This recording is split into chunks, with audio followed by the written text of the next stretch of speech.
$1 million on the table, a controversial decision that left everyone stunned, and then another $1 million. After a finale so confusing it needed a forensic accountant, the B team was crowned champion. 47-47.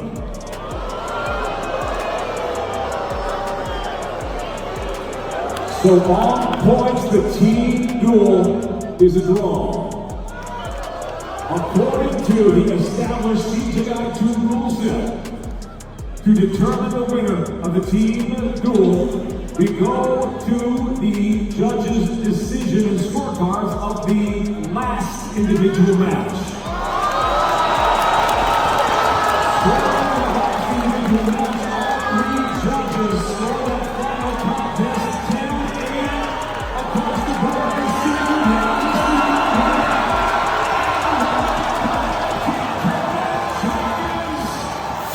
But in the blackout that followed, Gordon Ryan lit a fire, and then Craig Jones himself stepped in and said, "Fine, New Wave gets $1 million too, so what was all the noise about?" Tonight, we're opening a case built by Gordon Ryan himself. This has to be gone over, and either made better or more specific, I guess. So it doesn't leave it up to interpretation afterwards, and, everybody's upset, and especially with this much money on the line. To understand the venom, you have to rewind.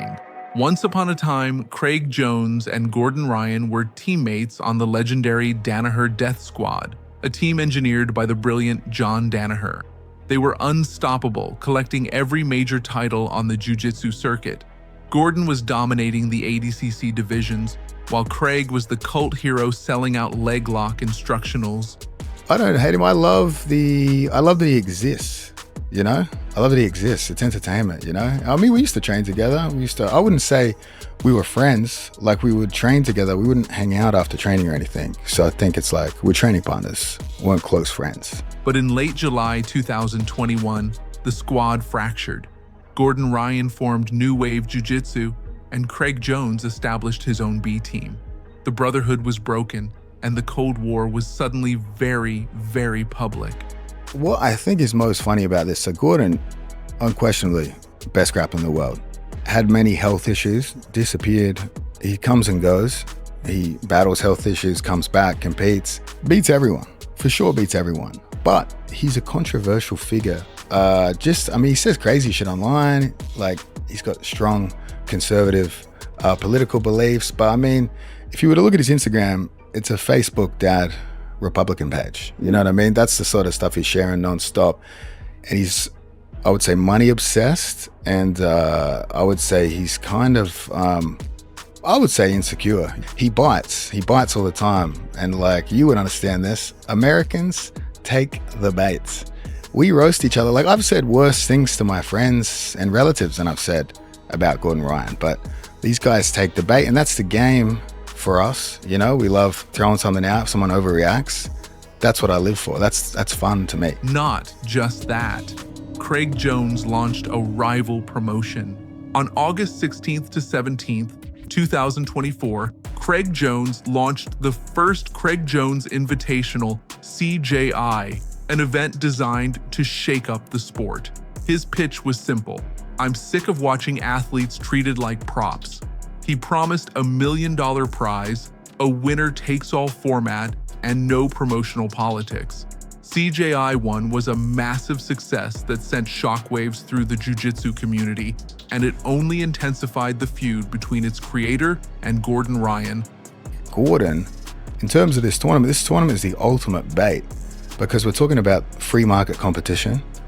It's good, according to his political beliefs. We're talking about money, loves money. There's 100 times more money in this. But he has to choose to stay with the old tournament or go to the tournament of someone he hates. This past August, Craig did it again. CJI 2 returned with crypto sponsors, a team-based format, and even more hype. Yeah, it's life-changing money. And like, one of Gordon's arguments was that, like, he's like, $1 million, that's easy to make. He's like, do some seminars, sell some instructionals. But the reality is like, I mean, if you come from Brazil, you do have a disadvantage in the markets in which we make the most money, because you have a language barrier. Sometimes these guys have visa barriers. Like, Gordon grew up in New Jersey, close to John Danaher. I'm not denying that he put in the work to get where he is, but that's lucky. That's lucky. For me, I grew up in Adelaide. I didn't even train with a black belt till purple belt. Like, I wasn't exposed. I just wasn't in the vicinity of a mind like John Danaher to shape me from a younger age. I had to work a lot of jobs, side hustles, sell underwear to get to where I am today.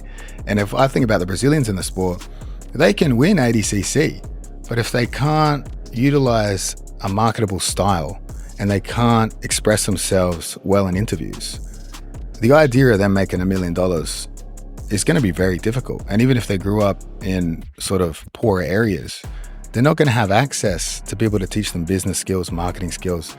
Those things are much more difficult for them. And $1 million going back to Brazil is going to go a long way. It's going to change their families' lives. So it is a tangible, life-changing amount of money for them. For Gordon, $1 million really is probably $1 million. Instructionals sell. But the amount of people that do that, not many. For 2 days, the Craig Jones Invitational 2 looked like a Marvel trailer, Craig choking someone, New Wave and B-Team whapping every opponent, and Danaher whispering like he's about to sell you a haunted doll. Then the bracket hit and the hype bus hit a pothole. Main event, Craig versus Chael Sonnen. Look, I'd watch Chael read a phone book, but the man's last dance with Craig ended twice by buggy choke in under a minute.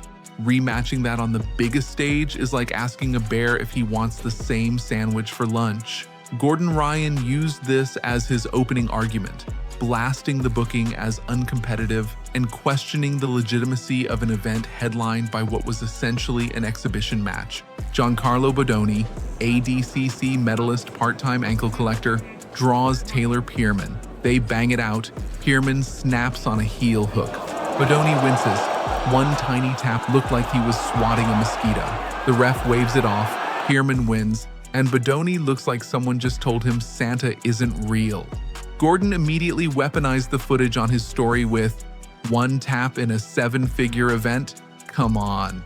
He argued that no legitimate rule set considers a single touch a submission, framing it as the first clear sign of bias. CJI's original promise was simple. Submission gives the win, and if not, you'll be scored on a scale of 10. Clean with no doubts, right?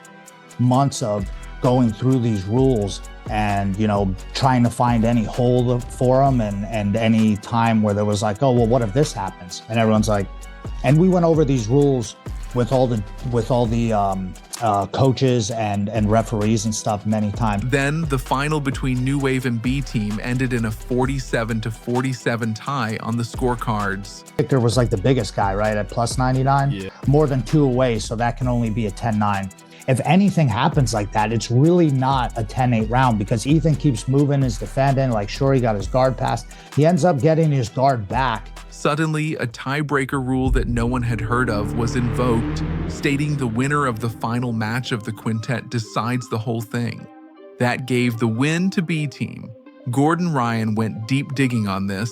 It turns out 2 clauses in the rules seem to contradict each other, and Gordon even posted what appeared to be the contract, which stated the team with the most individual wins should be the victor. This left the result open to an interpretation that conveniently favored one team. I think the one that is being shared by Gordon Ryan, he's probably sharing the one that they originally got when some of the athletes signed their contracts to be on this. They got the original rules, but then obviously there were rules and there were considerations and things added. If 5 double eliminations occur, then each team final athlete's double eliminated. So if the last one goes to a draw, then the team which has the most.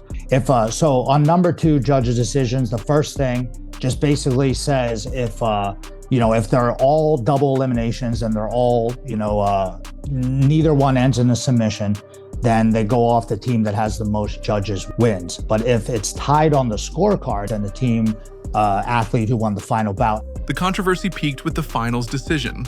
B-Team was declared the winner and got the $1 million prize. But after Gordon's relentless public outcry, an anonymous CJI donor and later Craig Jones stepped in and offered a New Wave as well as $1 million prize, to put an end to rumors that he was only making rules for the B team to win. Even Gordon Ryan isn't backing down, claiming that New Wave is the only winner deserving of the $1 million prize. This demonstrates that no matter what, the Gordon Ryan-Craig Jones feud will last for many years. What is your take on the Craig Jones Invitational's controversies? Share your thoughts in the comments section.